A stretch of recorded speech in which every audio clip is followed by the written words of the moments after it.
जास्त तर काही बोलणार नाही भावांनो. आपल्याकडं आहे तर आपण जपा, कदर करा त्या व्यक्तीची, आईवडिलांची कदर करा.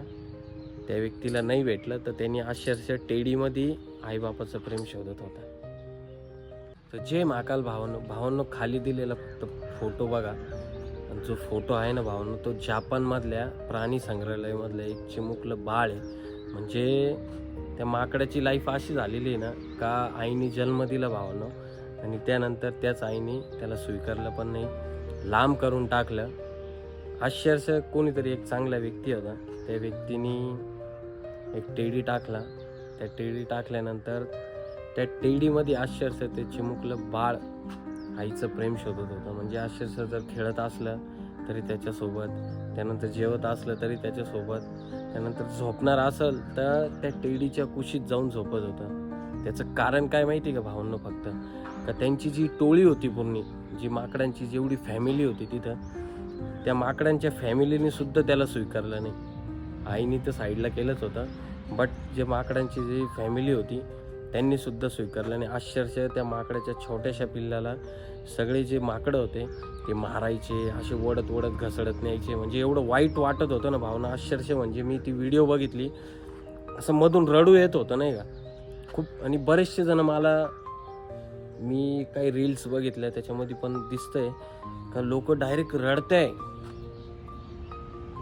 आणि फक्त आत्ता लेटेस्टमध्ये एक अमेरिकेचा एक कोणतरी व्यक्ती आहे, तो तर त्या माकडाच्या चिमुकलं जे बाळ आहे त्या बाळाला घ्यायला तयार आहे 2 कोटी रुपयामध्ये.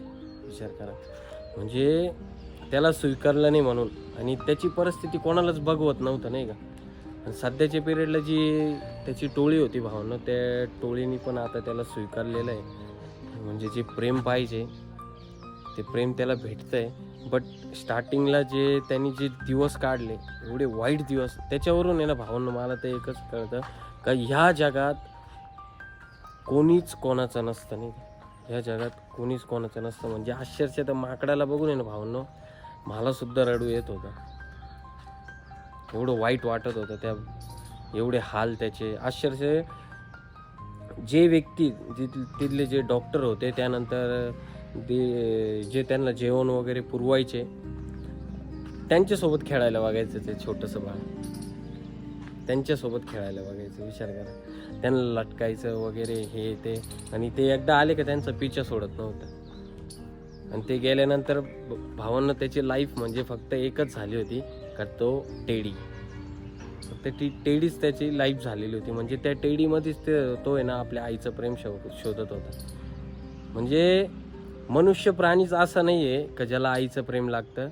तर प्राण्यांमध्ये सुद्धा असं आहे, प्रत्येकजण आहे असा. प्रत्येकजण, एक छोटीशी म्हणजे एक खारुताई पण जर असली किंवा एक मुंगी पण जर असली, ती सुद्धा आपल्या आईचं प्रेम शोधते नाही का, मला पण आईचं प्रेम पाहिजे.